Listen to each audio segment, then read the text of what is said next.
developing in the last few hours. Senator Dick Durbin has just announced he will not run for re-election after his current term. The Democrat posted a video with his announcement on social media. The people of Illinois have honored me with this responsibility longer than anyone elected to the Senate in our state's history. I'm truly grateful. Right now, the challenges facing our country are historic and unprecedented. The threats to our democracy and way of life are very real.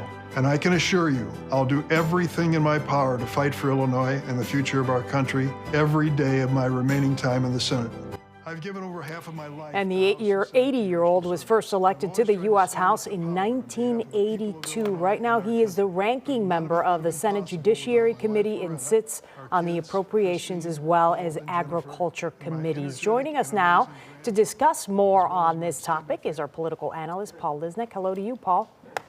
Lourdes and Patrick, good morning. Okay, I want to get your initial thoughts on this announcement. Well, Lourdes, it's not a surprise. It was a matter of time right now, the Illinois Democratic Party going through a slating process. Durbin was kind of forced to lay out his cards one way or the other soon. Obviously, with an election not quite around the corner, but not in the too distant future, if there was going to be a new senator, they need time to run for this position.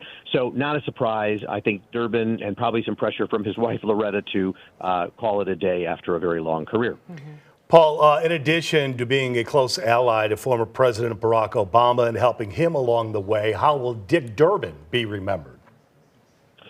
I think, Patrick, he's going to be remembered for his efforts in the immigration world on the DREAM Act, infrastructure, shepherding Ketanji Brown Jackson to the Supreme Court, his work on gun violence. Look, he's been a Democrat his whole life. He's going to be remembered for his democratic values and principles and efforts that he has made throughout his career. That will be a point of attack for Republicans, but I think you're going to see the Democrats, especially those who would like to take this seat, and we already can identify who some of those likely are going to be.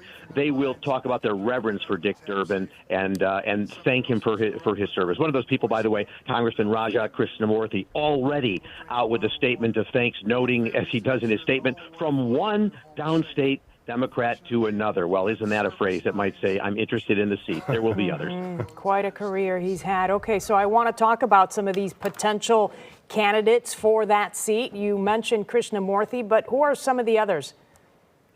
Well, so by the way, Krishnamurthy is important to note because he's raised over $3 million in the first quarter of this year. That means an eye towards a Senate race, in my view.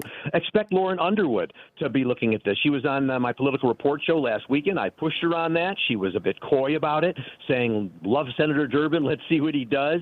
I think it wouldn't surprise me if she enters the race, and she has touted her strength in polls in terms of her view. Expect Lieutenant Governor Julia Stratton to be thinking about this. She's been more public of late, so that wouldn't surprise me. There will be talk about Rahm Emanuel, Alexi Janulius, Mike Frericks, our treasurer. All those are kind of in the mix potentially. I don't think we're going to see any of them go for it. I think all eyes should be on one of those congressional representatives and perhaps Lieutenant Governor. Interesting. Certainly more to follow, Paul. Thank you so much for your time.